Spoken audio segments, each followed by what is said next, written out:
Hi everyone, Woniya Thibault here from Buckskin Revolution, and I am in the process of softening this beautiful buck, this lovely brain tanned deer hide. And this is a big, thick trophy buck, a beautiful hide. However, it's got some issues, and that prompted me to want to film this because it is hunting season in a lot of places. It is where I am right now in Northern California, and you know, there's a really important thing that it feels like critical to impart to a lot of hunters who have a lot of experience hunting and skinning and processing animals, but don't necessarily have a lot of experience with hide tanning itself. And that is a big difference. So I talk to a lot of hunters and say, oh yeah, sometimes people end up slashing up hides in the skinning process, and they say, oh, I don't do that. I've been skinning hides forever, and I know I don't cut through them. And they're thinking they don't cut all the way through and make holes in them. But something that happens so commonly, I want to say almost every time you use a knife to skin your hide, is you end up not being able to see the exact transition between that, you know, kind of crinkly whitish membrane that's over the meat and the thin white membrane that is on the inside of the hide. So when you cut the hide off with a knife, what you are often doing is scoring the hide, where you're cutting part of the way through it, but not all the way to the outside, so you don't recognize it as a hole, but in fact it is cutting the hide to where it is really weakening it and making it not very worthwhile to tan. And I want to show you an example of this, again, beautiful, lovely, thick, strong, white-tailed buck hide that was cut off using a knife, and it is scored all to pieces. So it is, see all of these long slash marks here?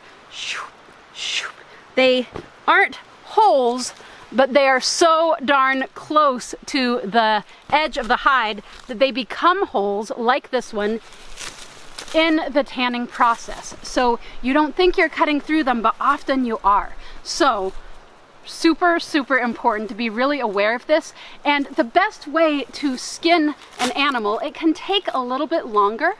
However, it's better for the meat because you don't end up cutting into the meat, and better for the hide. So it's worth, you know, the 15 extra minutes it takes to just use your knife. And I want to recommend a small knife because it doesn't tempt you to get in there and be slashing away with your knife as you're pulling the skin off. So you just do the initial cuts around the neck, down the midline of the animal, out each limb, and around, you know, what's essentially like the ankle, but is kind of seems more like the knee. So right before that scent gland on the legs there. And you only do those cuts, and maybe just a little bit on the neck and on the sternum, just enough to give you a handhold so that you can pull the hide and get in there with your fist, with your thumb, with your knuckles, and peel the hide off of the animal rather than slashing it off with your knife, because slashing it off with a knife makes hides like this. They might turn into big holes in the tanning process, or you might be able to tan it without getting holes, but then after you take the time to tan your lovely hide, sew it into a beautiful garment, you wear it a couple times and that weak spot rips on you, and you find that it is just hours and hours and hours and hours of wasted effort that you put into this hide that was already substandard before you even started to tan it. So, public service announcement to hunters as we go into fall and hunting seasons around the country.